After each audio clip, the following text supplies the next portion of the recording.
A wizard is never late. Nor is he early. He arrives precisely when he means to. Back in line, you dog!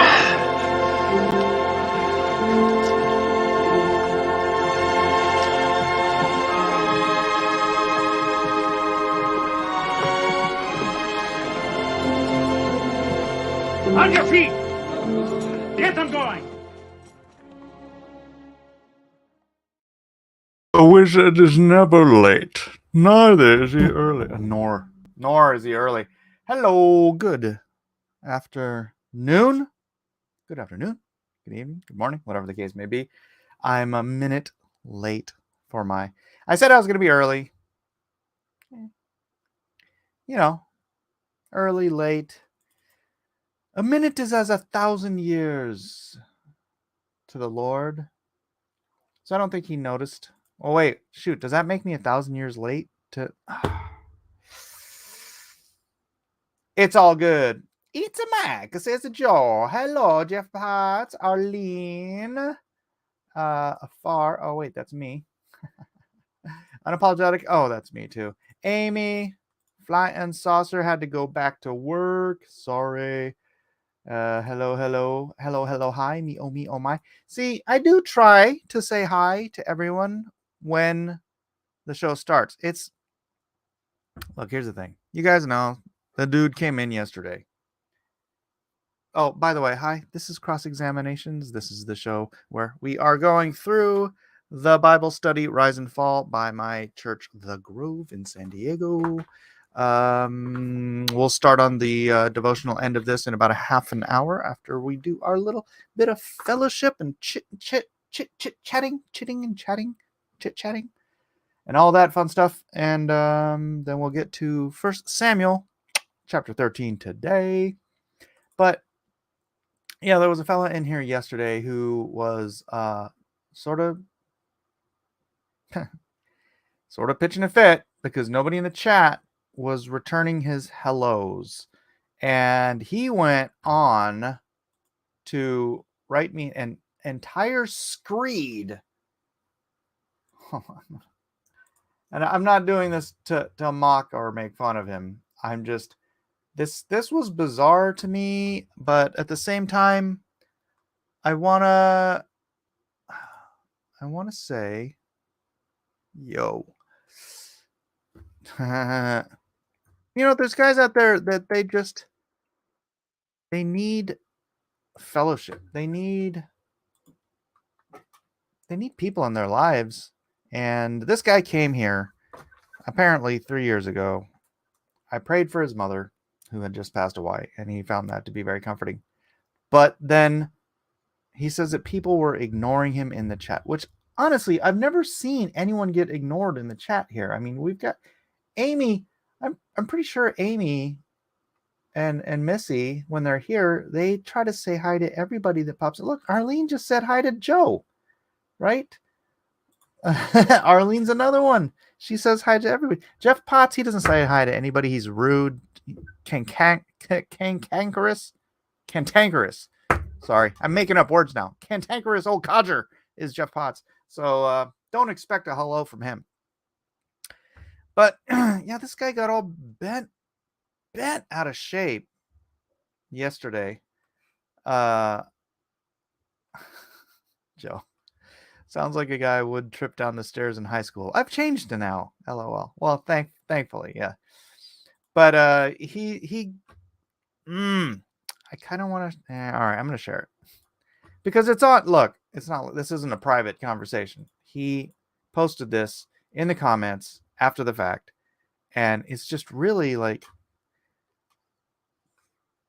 I don't know if the word is needy. No, not reply. Cancel reply. I want to read more. Look at this.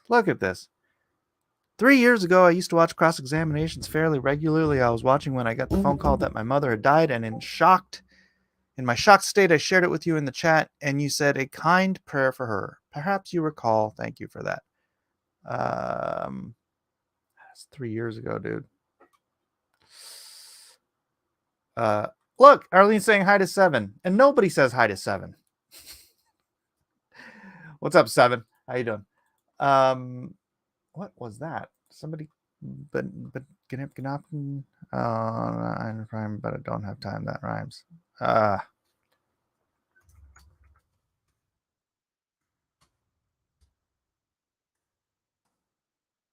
right. So anyhow, back to this. Sorry, Jeff is always nice to me. Arlene, aren't you sweet? Jeff isn't nice to anyone. Jeff, I'm at work, Mike, and get off my lawn. Animation Overlord, what up? How you doing? So here we go. Thank you for that. But show after show, I would say hello in chat, trying to fit in and become part of the community. And show after show, people would greet each other above my hello and below my hello, but never, not even once, would someone say hi back to me. And this was well over a dozen shows. Maybe they didn't notice, but I sure did.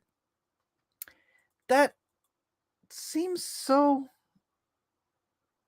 completely unlike the people in my chat. I mean, just nobody. I didn't prompt anyone to start saying hi to each other in the chat. They're just literally saying it. People usually say bye to me, man. Yeah, people say bye to you in advance, Seven. They're like, okay, bye, and then they block you. No, just kidding. Oh, that's a good point, Didi. Maybe he has top chat on and not all. Well, if somebody, yeah, that's a good point. That's a very good point. So that would be sad to see. I should go back and watch the previous show and see if anybody did say anything. Da da da da da. So he goes on and says, maybe it's my name, Fire Dragon. And the end result, he was so bothered by it that he finally made a scene. And of course, he started mocking Christianity. And that's when people started responding to him, which is, one way to get a response. It's like, if you're not going to get positive reinforcement or positive response, it's like a kid who doesn't get any praise from his parents. So he starts, breaking cookie jars. So he'll get some sort of attention from them. That's really kind of what this seems like. I waited and you read the comment above mine, welcome them to the stream, and you read the comments below mine. At this point, I wasn't sure if perhaps I was banned or something else. So I typed stop worshiping evil. Joe K says Fire Dragon is a cool name. I know, right? Nobody would not say hi to you for saying or for your name. Anyways, most people who are made to feel unwelcome will just leave and never come back. Most people don't want to make a scene, and I don't enjoy it, but it is my nature to fight back, and no matter how limited my ability is to do so. Thus, I let you know what I felt and left after letting you know I think you are garbage. I truly do think you people are garbage. How hard is it just to be nice? In truth, I find since leaving your religion, I find Christians in general to be horrible people. They insult all other faiths by pretending theirs is the only true faith. Hey, Jesus says that, not us. I never said. Okay, I'll say it, but I'm only saying it because Jesus says it. Jesus says he is the way, the truth, and the life. No one comes to the Father except through him. I'll take him at his word because no one else, and I have looked over and over again across all of the religions in the known universe, besides Judaism, none of them have fulfilled accurate prophecy that comes from outside of time and space and proves their holy writ to be accurate or from anyone other than other human beings. Then this is so funny. He thinks that Jesus is a con man. Well, first of all, he says, sadly, I think even you have convinced yourselves you are good people. Well, that's the thing about Christians. Christians are the ones who know they're not good people, and that's why we need Jesus Christ as our Lord and Savior. There are no good people. No, not one. That is what Christians believe. So, yeah, you got that bass backwards, as they say. Oof, this guy's a piece of work. I think he needs psychological help. I think he needs a therapist more than he needs a community. I think he needs both, but definitely I think he needs someone to talk to. Heck, a bartender, right? He needs somebody to talk to, like that he can bounce his thoughts off of and whatever. Um, then he gets mad that I didn't give him a wrench. Well, where was it that he said that you don't care that you hurt people? That is absolutely nonsensical. Absolutely nonsensical. I mean, I guess it depends on the person. I think he needs prayer. That too, for sure. How to turn water to wine and a buy to buy. I would take a miracle for this guy. Yeah, that's one of the things when he was saying that Jesus was a con man. He said that, gosh darn it, I can't find it. But anyways, he said that, he said like the miracle of the loaves and fishes was like Jesus had a whole pile of food hidden like under a blanket or something, and then pretended to turn all of that food into enough food to feed 5,000 men plus women and children. And then he pretended to turn water into wine by slipping some hard liquor into water. So like, yeah, watered down vodka or whiskey or whatever kind of hard liquor they made, rut gut liquor back in the old biblical days. People aren't going to notice that that's not wine. So Jesus had an NGO. With the prices of wine, I would welcome a miracle. Hey, oh. Yeah, so I said you're wrong. You're flat out wrong. And to be frank, you probably need a therapist if you have this deep of a persecution complex. I can't help you overcome that level of personal need through a YouTube channel. You need to find some connections in your real life community. I wish you the best for your search of community. And, I hope that's the case, but oh no, he just responded 2 hours ago. The point of all of this was to avoid having my experience repeated on another person. It has absolutely nothing to do with a persecution complex. I have tried my best to word it in a way that might allow you to understand where I am coming from and what I experienced. Clearly, you just don't see it. We're not talking about me getting upset because I said hi and nobody replied. I mean, literally, you posted like 3 pages of that. I reached out over and over. I attended your shows and was snubbed every last time. I'm not a victim. I am sharing an experience that happened. You are a horrible person. I am a horrible I'm gonna heart that comment because it's true. I am a horrible person. Thank you, Jesus, for loving me anyways. The fire dragon, I'll say a prayer for them. Please do. Everyone pray for fire dragon to find whatever it is he needs, because clearly he didn't find it here. And you know what? There's a reason for everything. If for some reason none of you guys who usually welcome every single person who comes into the chat, I've seen this over the years. That's the funny thing. He was mocking me because what, I have 11 people watching, right? He's like you used to get like 30 people watching 3 years ago. I'm like, I literally stopped doing this show like 3 years ago. Right? It's been like 2 or 3 years since I've done cross examinations regularly, and I just started it again 2 weeks ago. So it is what it is. I don't think that's what this is for. I'm a terrible person. I am a terrible person in general, generally speaking. Top of the class of horrible people. But I'm not here for me. Like he pointed out, there's 10 people watching. There's 11 people watching. Well, I'm one of those people, so there's 10 people here. I benefit nothing. I mean, on a personal level, yeah, I like to come here and be part of a fellowship and be help other people understand stuff that I might be going through, or not I might be going through. I try to be here for you guys in order to spread faith, to dedicate time to Christ and community, to do devotionals, all of that stuff. I'm not making any money off of this, you know. Jesus only needed 12. That's right. That's right. Here's Fire Dragon. I knew you'd be back, Fire Dragon. Rather than prayer, perhaps take someone at their word. It isn't hard to be kind to people. I wasn't mocking you. I was pointing out that you aren't growing. I didn't know you had stopped. Okay, that's fair enough. I'll take you at your word. You should make Fire Dragon a mod. I mean, not at this point. Not at this point. If he wants to stick around and be part of the community, can everybody see him? I can see him. Can everyone else see Fire Dragon's chat? He's right here. So I'm posting it. Wait, what channel are you watching from? Fire Dragon. Oh, dude, you're on Blacklist Universe. Click the link at the top.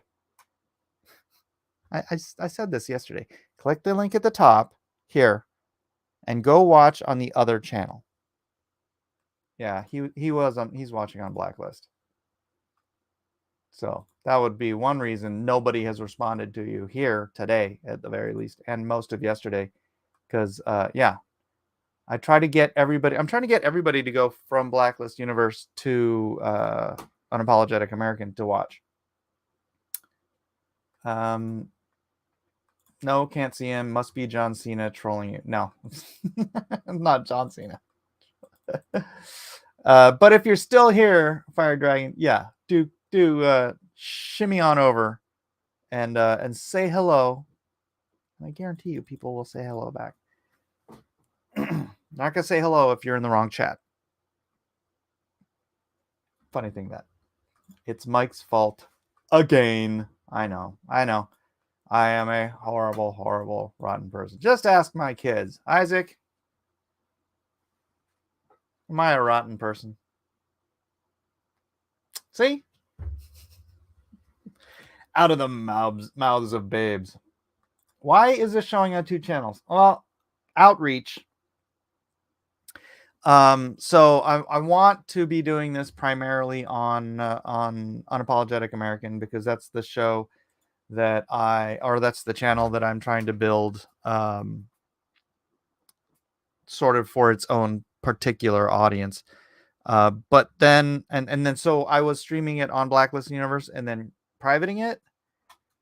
But then I realized, look, this is a ministry. And so if a ministry, then what's the point of hiding it from anybody? So I'm posting it also to Blacklist Universe, just so that people who need to see it can see it. Fire Dragon says, I honestly don't care now. I tried to share my negative experience with you so others won't repeat it. Yeah, but that's the thing, dude. I don't see what happened to you happening like almost ever here. See, like you're still on the other channel rather than even trying to go and be a part of the community. You're still over in the other channel being a loner, even though you said you'd never come back to the channel, which I knew you would. Come on. Death and life are in the power of the tongue. Those who love it will eat its fruit. Say not, ye are rotten. Well, I am being a little facetious too. I mean, I know I'm not the best dude on the planet, but I know I need Jesus to help make me better. Joe says, we constantly have negative experience with Mike. That's the charm of it. That's right. That's right. See, I'm here to keep Jeff Potts on his toes, and everyone else is here to keep me on my toes. Oh, hey, what up, Drake? Look, Drake means dragon, and tungsten is a type of school. You with your fancy tungsten carbide drills. I know what that's from. So yeah, Fire Dragon, just why don't you just give it another shot without being so negative and without trying to piss on the people you're trying to be friends with. LOL, right. So that's what's going on. What else is going on is I've been kind of going back and forth. So Jordan B. Peterson on Twitter yesterday, 12 hours ago. I guess that was today. Or no, it was like 2 o'clock in the morning. He writes, There's no such thing as gay conversion therapy. It's all part of the big lie. And I responded, there's a Facebook group full of people who have been delivered from gay and trans lifestyles through faith in Christ. And then I've been going back and forth a little argument on this end. But I wanted to kind of let me find that Facebook group, because it is X LGBT through Jesus Christ Facebook group. It's got 13,000 followers.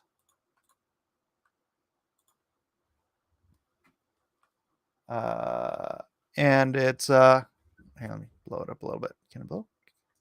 Oops, sorry. that was my private chat with Elliot. Elliot, where are you? Get in here. And so yeah, it's 13,000 followers, and it is story after story after story. Okay, some of this isn't, but the testimonials in here of people who have been delivered from the gay lifestyle. If you want to just go onto Facebook, here, I'll just put the link in the chat. If you guys want to discover story after story after story after story after story after story. I mean, this thing's been going on for years, and it's people who have been delivered from not just the gay lifestyle, but the very urges of homosexual desire, and changed completely into heterosexuals with full, happy, healthy Christian lives and families. Dude, this page, I mean, unless there's 13,000 people coming here to lie about it, it's what it is. And so, yeah. Why I thought I was gay. We should go in and watch some of these things. But there is absolutely, if people are interested in actually learning the other side of the story, this whole crap about you can't ever stop. It's like, look, having an urge doesn't make you the thing. And I know Jesus says, if you lust in your heart, then you are guilty of fornication or adultery or whatever it is, right? But that's not the urge. So the urge is the involuntary attraction. The lust is when you give in to the urge mentally and you fantasize, you make it real in your mind, and you desire it with your flesh rather than. So the urge is like the urge is a match. You can blow it out. All right, get rid of that urge. The fire is when you have that urge and you're like crumpling up some paper. Oh yeah, let's put some sticks on this. Let's break apart a mighty faggot and put all those bundle of sticks together. I used the word correctly. The term bundle of sticks.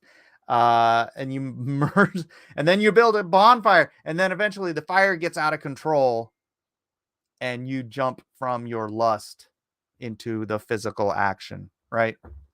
So the urge is the match. Just blow it up. The urge doesn't make you the thing. The urge for someone who, I don't know. I don't want to do everything. Okay, let's take this another direction. Covetousness, same thing. The urge to want that candy bar when you don't want to pay for it. The urge is not the theft, right? You know what I'm saying? But giving into that mindset that, yeah, I do want that. And you know what? Stores, the store wouldn't notice. You know, it's a big corporation. They're not going to lose any. It doesn't matter. I'm not hurting anybody individually. Swipe. That's theft. Now you're a thief. But if you just had the urge and that urge was the match and it got lit and you just blow it out. Blah, blah, blah, blah, blah. Jordan was being sarcastic. Read what he was quote tweet. Oh, was he? Okay. The Free Speech Union plans for. Here, I'll just bring it over here. Gosh, everything's so small on the screen. Plans for a ban on gay conversion therapy will now be ditched amid government concerns regarding the potential unintended consequences for parents and teachers wishing to question an affirmative approach to children's expression of transgender identity. Wow, that's a lot of word salad. All right, plans for a ban on gay conversion therapy will now be ditched amid government concerns regarding the potential unintended consequences. This is the longest run-on sentence on earth for parents and teachers wishing to question an affirmative action approach or affirmative approach to children's expression. Oh, okay. All right. I get it. All right. So good to hear that he's being sarcastic. Geez. Okay. Let's see. Let's go back up and see. The Fire Dragon says, it isn't hard to be nice to people, to these mods. Keep an eye out for people who say hello but are never replied to. Mike can't run the show and watch chat at the same time. Being ignored over and over again feels awful. Fire Dragon. Zach says, hi, Fire Dragon. Hope you're having a great day. Arlene says, hi, Fire Dragon. Dark Admiral says, ahoy, Fire Dragon. Drake says, hello, Fire Dragon. Thank you for being here. Joe says, I'm not that interested, to be frank. Oh, they can do what they want. Just stay more than 1 meter away from my Jumping back and forth between topics real good. Points for accurate word usage. Oh, the faggot thing. Yes, a bundle of sticks, ladies and gentlemen, a bundle of sticks. Now, did you know that faggot is actually the same word as fascist?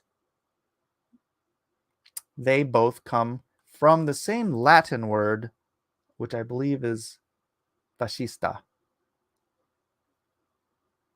But yeah, they're both, it's the same word, faggot and fascist. I just thought you'd like to know. Mike is doing it worse. Drake says, oh, I want to eat something doesn't mean I'm suddenly fat. Confession is good for the soul, Mike.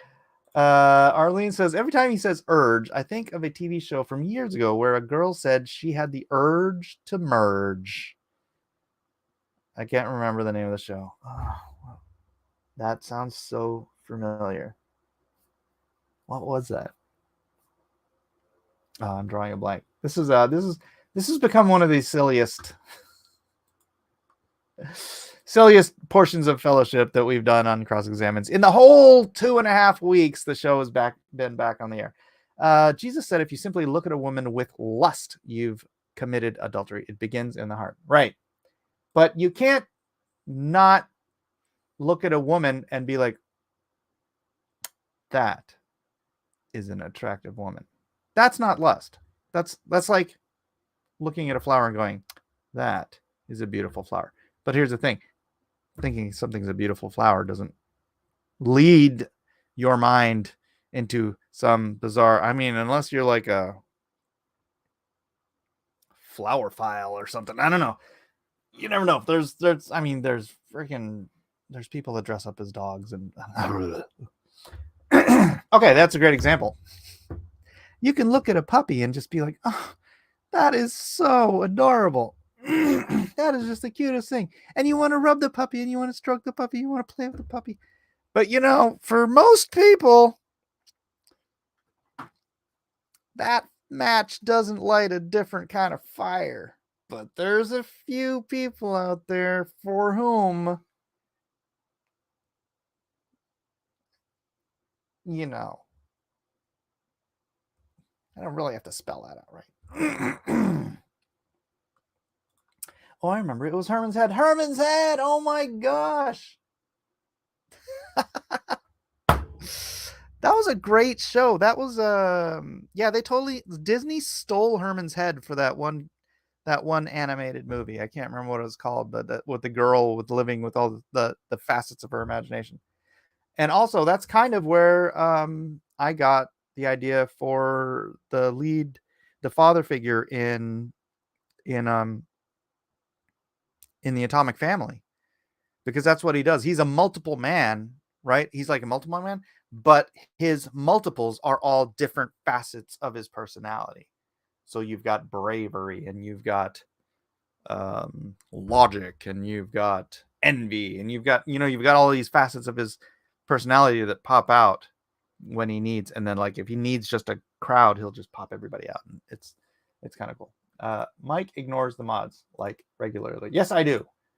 Haha, I remember when Lisa Simpson said she laughed about a joke she saw on Herman's Head. Lisa Simpson was one of the characters in Herman's Head. What's her name? I forget. What? We need to bring back Latin in schools. Drake says, that's why I say fascists are just Italians with sticks. Let's see. Joe says, fascist comes from the Roman symbol fascia. Fascia, there it is, which was a bundle of sticks. I think fascia, is that the Latin word? I think that's the Latin word. And from, yeah, they both come from the same word. So, point is, it's not just the action, but also the urge, root and branch. Well, I'm using urge in the sense of, well, you know, I've already explained it. It's like that initial, not unprovoked. What is the word? Where you don't, it's unconscious. It's a subconscious act. You have no control over finding a flower pretty or a woman attractive. You have zero control of that, right? It's when you start mentally going down that road that it becomes lust. It's like literally impossible not to find an attractive girl attractive unless you're blind or gay, I guess. No, not even then. Would the urge not be a temptation? I don't know. Maybe I'm using the word wrong. What would you call it? The attraction? And then that's the same thing, isn't it? Wouldn't urge and attraction be the same thing? I have the attraction, like say if you're gay, I have the attraction to men. Oh, that's gonna get clipped. If you're a bestial, I have not me. I'm not even gonna say this anymore. I'm just gonna get in trouble. All right. It's pronounced fascia. Back. Internet is crappy. I was worried Mike got struck. C was a hard K. Oh, okay. Okay. Yeah, I'm done. This is going the wrong direction. I gotta stop. All right, let's get back to the daily devotional here. No clipping, Zach. We are not clipping from today's show. Let's find 1 Samuel chapter 13. Present it to the screen. Boom. Here we go. Bad Zach. You're a bad Zach. Oh, by the way, yeah, if you are here and you have not already, please do subscribe, like, and share. Let's get some more people in here reading the Word of God and trying to come to a deeper understanding of His will for your life. Mike is lucky I'm not a mod here. You're not a mod, Zach? How are you not a mod? 7, but you can control it. You just have to enter in the back door of the subconscious heart, which is the basis of conversion therapy.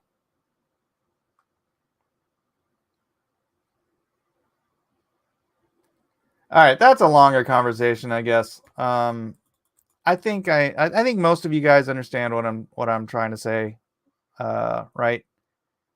It's the match. Nobody, just blow out the match. Just don't start the fire. Don't get the kindling. Don't get the logs. Don't build the bonfire. You get that conscious or subconscious urge. Just blow out the match. Turn away. Look away. If you've been looking for more than 3 seconds, you're lighting some cotton. You're like wadding up some cotton. You're like, hey, I'll just burn a little bit of cotton. Yeah. I'll just throw 1 stick on there and let it smolder for a while. Oh man, that fire! I better throw some kindling on there. Let's get some. Okay. Yeah, another conversation, maybe another time. All right, beat it, Potts. Later. All right, is All right, 2 people watching now on Blacklist Universe. Hey, if you're on Blacklist Universe, please do go over to the to the pinned chat and join the rest of the fellowship over on the other channel. And yeah, let's get going. 3-second rule. Yeah, it's like the 5-second rule. If you drop some food on the ground, you got 5 seconds. After which point, eating that is a sin. Or at the very least, it's just disgusting. All right. Oh wait, I already have the Bible up on. Sorry, I'm all over the place. I am done with my first cup of coffee, and I'm starting in my second. So I got my engine's finally going. I was so tired right before I started this show. I'm caffeine kicking in. So, sorry to all my Mormon friends out there that I'm drinking caffeine on stream. Who else doesn't drink caffeine? Is it? I think Seventh-day Adventists don't drink caffeine either. Is it an ant on my wall? Why is there an ant in my room? All right. 1 Samuel chapter 13. Saul reigned 1 year. And when he had reigned 2 years over Israel, Saul chose him 3,000 men of Israel, whereof 2,000 were with Saul in Michmash and in Mount Bethel. Michmash. Is it Michmash? Mishmash is a Jewish soup dish, right? I'm pretty sure it's mishmash. Is it mishmash? Maybe it's mishmash. It's got like a dumpling and carrots and celery and matzo ball, maybe some noodles. I think that's it. Caffeine is a no-no for Mormons. It is. Mormons count for Christians. They think they do. And I hope they do. I don't think they do, but I hope they do, right? So because I know some Mormons that are some of the best people I know. Matt Weldon's friggin' sweetest guy on earth, and he's a Mormon. And I mean, they follow who they think Jesus is, which is wrong biblically, but they believe it. And I'm hoping Jesus will account that to ignorance, and their faith is real. Their understanding of Jesus is wrong. So I hope they do. I think they don't. But again, some of the Mormons I know are some of the best people I know. So that is what it is. Seventh-day Adventists don't. I went to their store to get a substitute for my late husband, and he had to stop drinking coffee. There you go. Yeah, Seventh-day Adventists are like Mormon Light. It's like they're the Bud Light of the Mormons. No one's right about everything. That is correct. Except Jesus. Jesus was right about everything. And Jonathan smote the garrison of the Philistines that was in Geba, and the Philistines heard of it, and Saul blew the trumpet throughout all the land, saying, "Let the Hebrews hear." Am I wrong, or is this the first mention of Jonathan? Because it just kind of says Jonathan. Did it mention earlier that Saul had a son named Jonathan? And this also kind of gives you an age range on Saul, because Saul had only reigned 2 years over Israel at this point, and he already had an adult son. So Saul must have been late 30s, early 40s at the youngest, something like that, right? I never thought about it. And all Israel heard say that Saul had smitten a garrison of the Philistines, and that Israel also had in abomination with the Philistines. Oh, that's a weird way to say it. That Israel also was had in abomination with the Philistines, and the people were called together after Saul to Gilgal. And the Philistines gathered themselves together to fight with Israel, 30,000 chariots and 6,000 horsemen, and people as the sand which is on the sea shore in multitude. And they came up and pitched in Michmash eastward from Bethaven. I just want to point out that is hyperbole. God does use hyperbole, all right? When it says people as the sand which is on the seashore in multitude, it just means an uncountable number, right? Like there was no one counting, and if they were trying to count, they wouldn't be able to get a proper estimation. But 30,000 chariots, 6,000 horsemen, and an uncountable number of basically men on foot. When the men of Israel saw that they were in a strait, for the people were distressed, then the people did hide themselves in caves and in thickets and in rocks and in high places and in pits. And some of the Hebrews went over Jordan to the land of Gad and Gilead. As for Saul, he was yet in Gilgal, and all the people following him trembled. And he tarried 7 days according to the set time that Samuel had appointed. But Samuel came not to Gilgal, and the people were scattered from him. And Saul said, "Bring hither a burnt offering to me, and peace offerings." And he offered the burnt offering. Saul, that is not what Samuel told you to do. And it came to pass that as soon as he had made the end of the offering of the burnt offering, behold, Samuel came, and Saul went out to meet him, that he might salute him. And Samuel said, "What hast thou done?" And Saul said, "Oh, because I saw the people were scattered from me, and that thou camest not. It's the people's fault. It's your fault that thou camest not within the days appointed." He was there on the 7th day, as appointed. "And that the Philistines gathered themselves together at Mishmash." Is it Michmash? Mishmash. I don't know. "Therefore said I, the Philistines will come down now upon me to Gilgal, and I have not made supplication unto the Lord, for I forced myself, therefore, and offered a burnt offering." And Samuel said to Saul, "Thou hast done foolishly. Thou hast not kept the commandment of the Lord thy God, which he commanded thee. For now would the Lord have established thy kingdom upon Israel forever. But now thy kingdom shall not continue.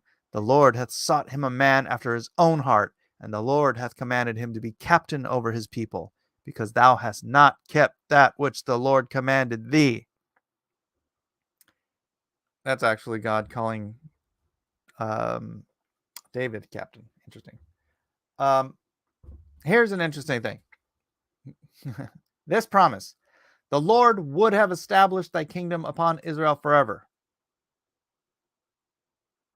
Knowing that David was appointed to be the king and for his kingdom to be established forever, how is it possible that the Lord would have given the kingdom to Saul forever and also have David be king? See, if this was the case, I think Jonathan would have had to die, because David was married to Saul's daughter, Michal.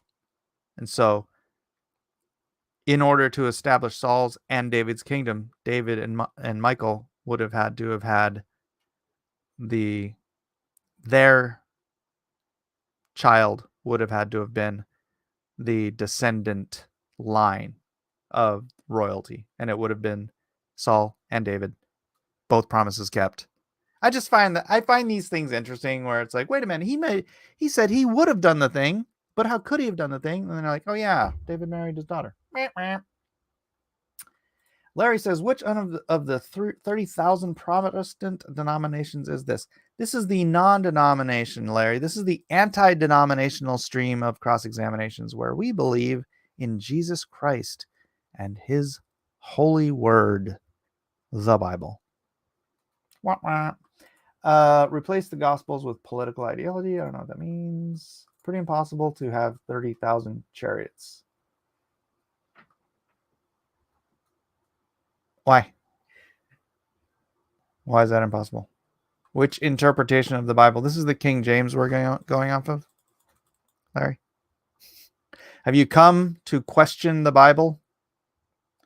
I'm fairly certain the Catholic Church also believes that 1 Samuel is part of the Bible.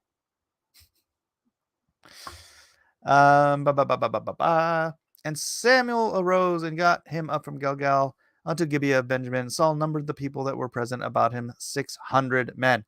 And Saul and Jonathan his son and people that were present with them abode in Gibeah of Benjamin. And the Philistines encamped in Mishmash. And the spoilers came out of the camp of the Philistines in 3 companies. One company turned unto the way that leadeth to Ophrah. It's Ophrah. And unto the land of Shual. And another company turned the way to Betharon, and another company turned the way of the border that looketh to the valley of Zeboim, toward the wilderness. Now there was no smith found throughout all the land of Israel, for the Philistines said, lest the Hebrews make them swords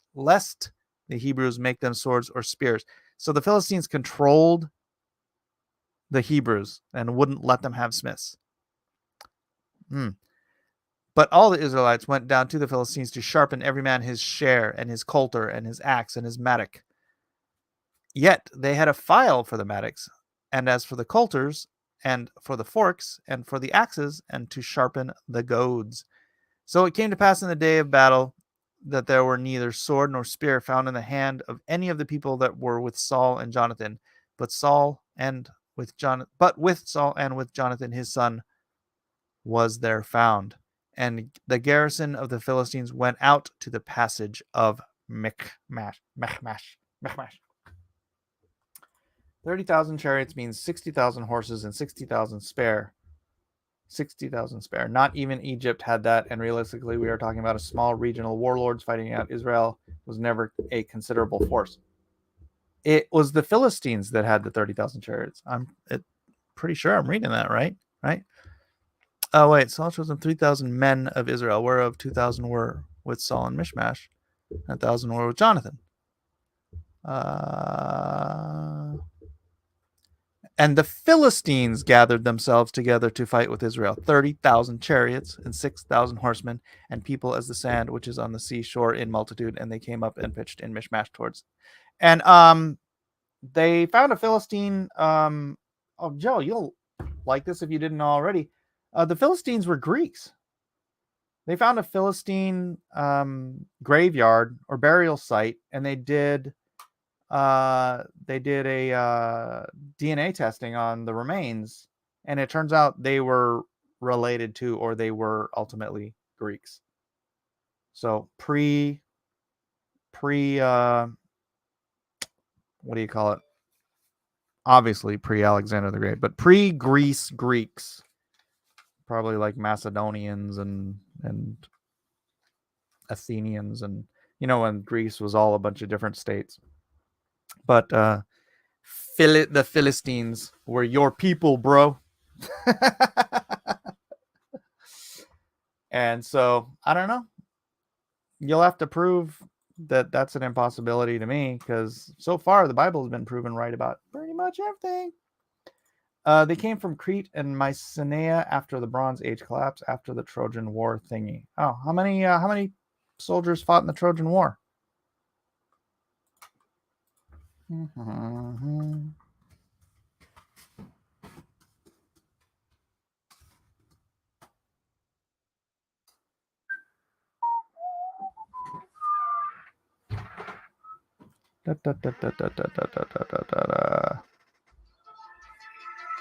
Oh, snap. Hold on a second. I gotta go make sure my wife is getting my son. Just a second. I might have to pause this.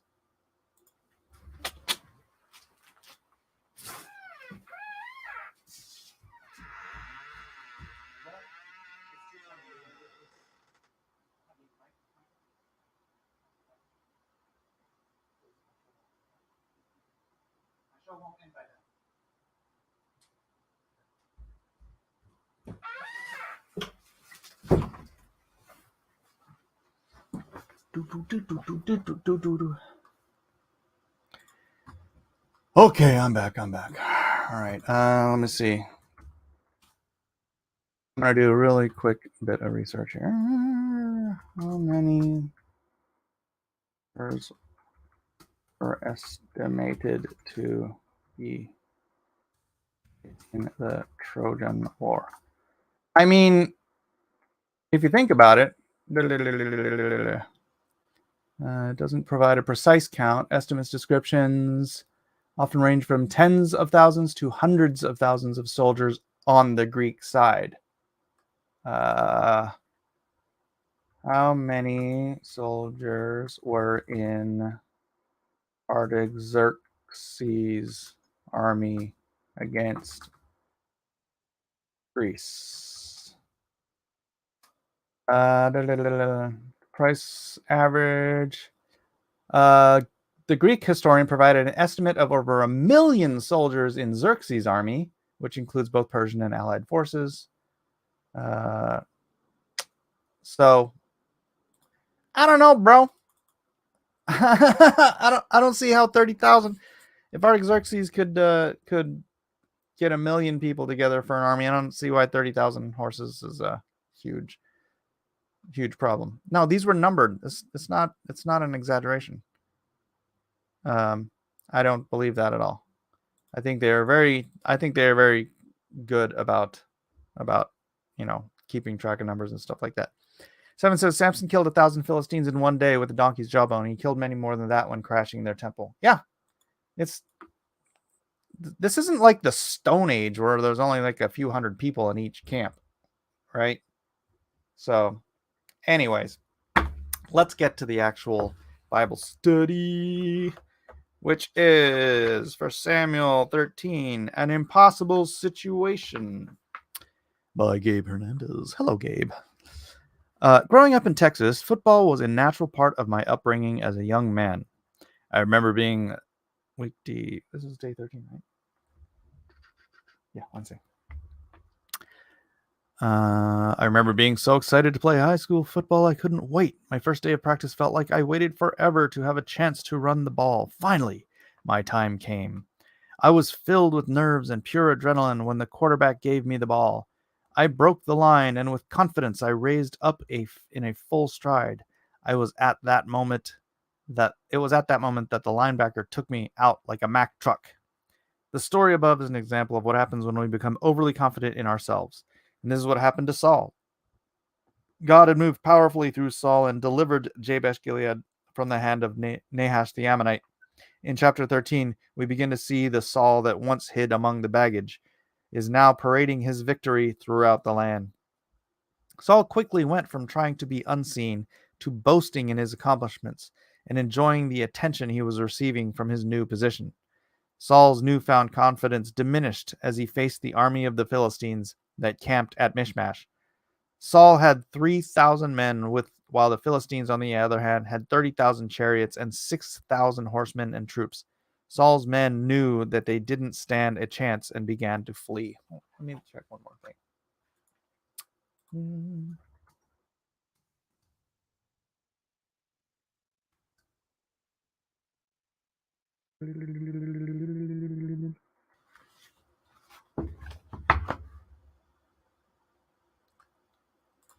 All right.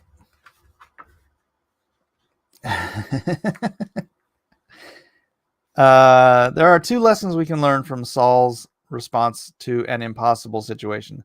The first is obedience to God. God desires obedience. Saul experienced firsthand the power of God, and he knew that he needed the Lord to defeat the Philistines. As a leader, Saul made a command decision which displayed great initiative but bad judgment. Our obedience reflects our love of God. Jesus tells the disciples, "If you love me, keep my commandments." True love for God manifests itself in obedience. True. The second lesson we can learn from Saul is how the condition of our heart matters. Saul's heart was not focused on honoring God, and it resulted in bad judgment. For Saul, the motivation for victory was due to fear for his life and his reputation. Saul followed his circumstances to dictate his actions instead of trusting in the Lord and waiting on his direction. This caused him to give in to a religious ritual in order to gain God's favor instead of waiting on the Lord. We all eventually find ourselves in challenging circumstances, and if we are not careful, we can be like Saul, allowing our circumstances to dictate our choices. Rick Warren once said, "Your choices are more powerful than your circumstances." Choosing to trust God and follow God's plan is more powerful than the circumstance at hand, and it begins with the condition of our heart. which kind of all feeds back into the what we were talking about before about urges and lust. That's the condition of your heart, right? Or your circumstance. The circumstance is, oh man, there's a thing there, whatever that thing is, that attracts me. It's the condition of your heart that decides whether you indulge the attraction or you blow out the candle or you blow out the light, the match. No, I believe Xerxes was Esther's husband. Oddly enough. No, wait, that was it a different Xerxes?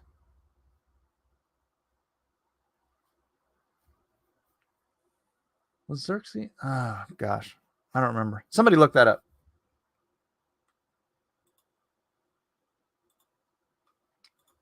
There are diplomatic correspondences of powers of the region, and Israel is not even mentioned. So you're trying to say that Israel doesn't exist or didn't exist?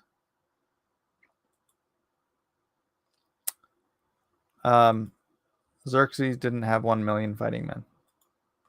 All right, well, tell that to who wrote that? Was that Homer that wrote that? Tell it to Homer. All right, Saul's pride impacted the decisions he made. This is question number 1. How would you describe pride, and can you remember a time that pride impacted your decision?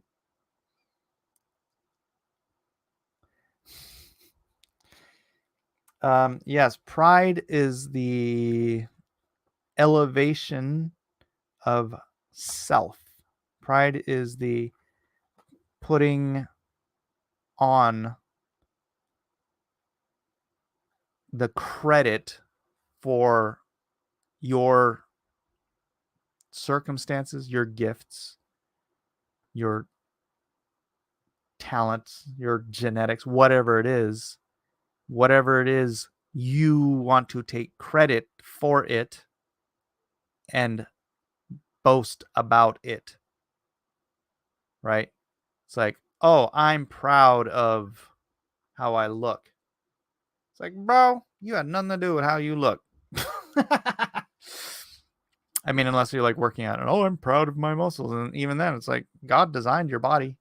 It's like you're just doing something that's why, you guys know my position on that word. Pride is never, not once, ever used as a positive in the Bible. My son challenged me on that the other day. He's like, are you sure? I'm like, yeah, dude, I did an entire word study on this. It's on YouTube. I looked up every single instance of the word pride. He's like, oh, I'm going to look it up. So he starts looking through it. I'm like, yeah, well,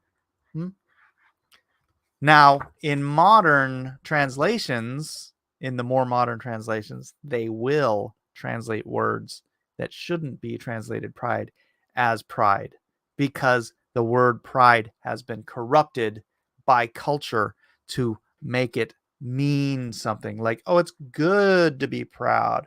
You should be proud of your children. What does that mean? That means you're glorifying your children, but you're self-glorifying in how you raised them. It's like what I did caused them to do something good. So it really bounces back on yourself. I glorify my children. I love my children. I think my children are all amazing, except for this one. What a clown. This guy. But no, pride always bad. Bad. Wikipedia says Darius was Xerxes' father. Yeah. Okay. So who was Esther's husband? Hashtag pride is a sin. That's right. Oh, Herodotus. All right. It existed, but it didn't matter. Well, it mattered to them. That was Xerxes 1. Xerxes 2 came after Xerxes 1. Xerxes 2 came after Xerxes 1? Man, I had that totally backward. Anyways, question number 2. Why is it challenging to be obedient to God?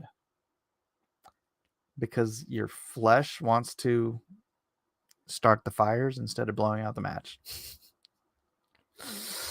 Right? Who's with me here? Your flesh always wants to light the fire. It's your spirit that should want to blow out the match. And so people who live in the flesh, they're like, what are you talking about? Why would I blow this match out? Why would I blow this match out? This match keeps me warm. This match is going to start a fire. Well, first of all, it's going to consume your life and you're going to burn. But, Admiral, I'm kind of confused. Being pleased with my progress towards goals is a good thing, but pride goes much further and diminishes God's goodnesses in it. Yeah, you can be fulfilled. You can glorify in others, and you can be fulfilled with your achievements, right? Personally, I tend to, and it's just probably how I'm raised. My mom was always critical of me, but I try to be critical of my. Like, I go back and I look at Lone Star, and I think, if I had it to do over again, I would have changed this and this and this and this and this. I would have fixed that and that and that and that and that. Right? I'm always trying to find the things that need fixing rather than being like, oh, look how great my comic book is, which makes me a terrible salesman, but I gotta be me. I used to be a spiritual arsonist. Yeah. Question 3, and we are just a skosh out over time, but it's all right. What does it look like to practice religious rituals today instead of waiting on the Lord or following the Lord? How can you spend time seeking the Lord rather than practicing religious rituals today? I don't know. I've never really done the ritual thing. I mean, since I was a kid, I used to pray the Gohonzon or whatever it's called with my mom before the Gohonzon, Nam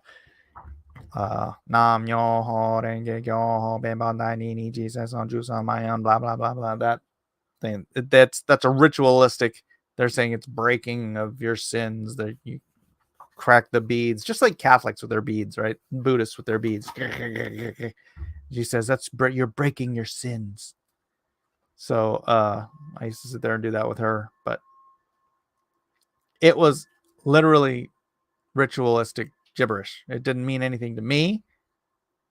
I don't know what it meant to anybody else because nobody else was listening.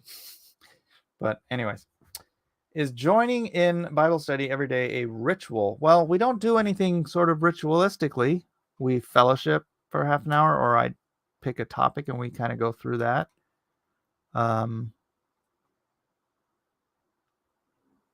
Maybe playing the ending and the beginning is sort of ritualistic, right? The theme. Ta-da! Back in line. I don't know. Maybe. I don't know. But not that I know of. Not that I can think of. Xerxes I is known as Ahasuerus in the Bible. He was Esther's husband according to rpi.edu. But rpi.edu got its info from Wikipedia. It was a joke. You're making fun. It's good. It's good. Okay. All right. That's about all I can say for there. But here's the daily prayer. Come with me and join us in ritualistically praying. No, I'm just kidding. See, ritualistic prayer would be like, okay, let's say our fathers and our whatever the one is where they pray to Mary, whatever, that kind of stuff. Oops, gotta blow out my candle blacklist. Do it now.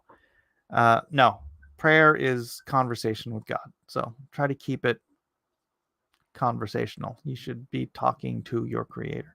Daily prayer, because as the Bible itself says, repetitious prayer sounds like clanging pots and cymbals to God. He doesn't want to hear it. Go say 10 Hail Marys. The Bible said specifically you are banging pots and pans in God's ears when you do that. But hey, don't believe the Bible. Believe your priest. Daily prayer. All right, Lord, I humbly come before you and pray that you would help me to keep my eyes focused on you. Lord, I want you to be the center of my life. Help me to abandon the things of this world and pursue you with all my heart, strength, and might. And I'll add, love others as I love myself. Amen. Hail, hail, Henry. What's up, dude? There are no prayers to Mary. Hail Mary, full of grace. Blah, blah, blah, whatever your face. I don't know what the Hail Mary prayer is, but that is a prayer to Mary.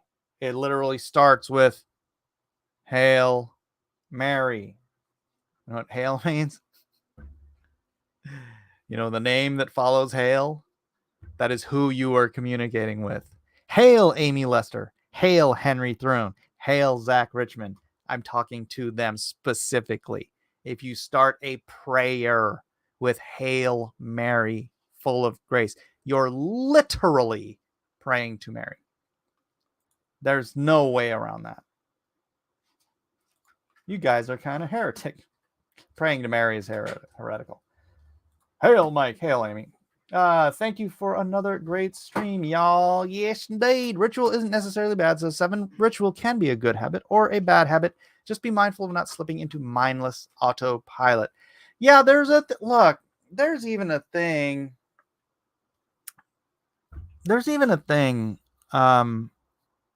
About legalism, right? I know we should not be legalistic in that we are driven by a fear of the law being our judge. The law is no longer our judge. Jesus fulfilled the law. Therefore, we should not be legalistic. But in terms of being legalistic in the sense that I need to do this thing, boy, it does keep certain people like on a very narrow path. And we're supposed to walk a narrow path. I'm not saying to be legalistic, but I'm just saying there's a thing to be said about, like 7 is saying about ritual. It's like, what's your ritual? I'm going to get up every day at 6 o'clock in the morning and read my Bible. That's my ritual, right? I don't think there's anything wrong with that at all. In fact, I encourage it. I'm not getting up at 6 o'clock in the morning for anything unless I have to go to the emergency room or get on a flight or go fishing. But you know what I'm saying? Me doing this every weekday technically is ritual, I guess. Jesus warned about treating traditions of man like the commandments of God. Very much. Very, very much. Saying hail reminds me too much of CG. Ha ha ha. Yeah, it reminds me of War Campaign. But you know what? Hail goes back much longer than 2017. Don't pray for the dead. It's forbidden by God. Yes. Again, I think you can pray for the dead just because God is outside of time. I don't think that's terribly heretical. Routine versus ritual. Is that a tomato scenario? Or is that a Captain King scenario? Hail, says Drink Tungsten. And with that, we are 8 minutes over. Goodness gracious. What are you guys doing to me? I gotta end the stream. We just gotta go. All right. One more comment. What's up, Andrew? Says, but what if all you say in the morning is a prayer in good morning, Father? Give me a good day. Well, I mean, I say good morning to everybody in the house. Well, usually it's good afternoon. But you say good morning to anybody, right? You'd say good morning to your daughter, to your wife. Why not to God? Hey, good morning, Andrew. Have a good day.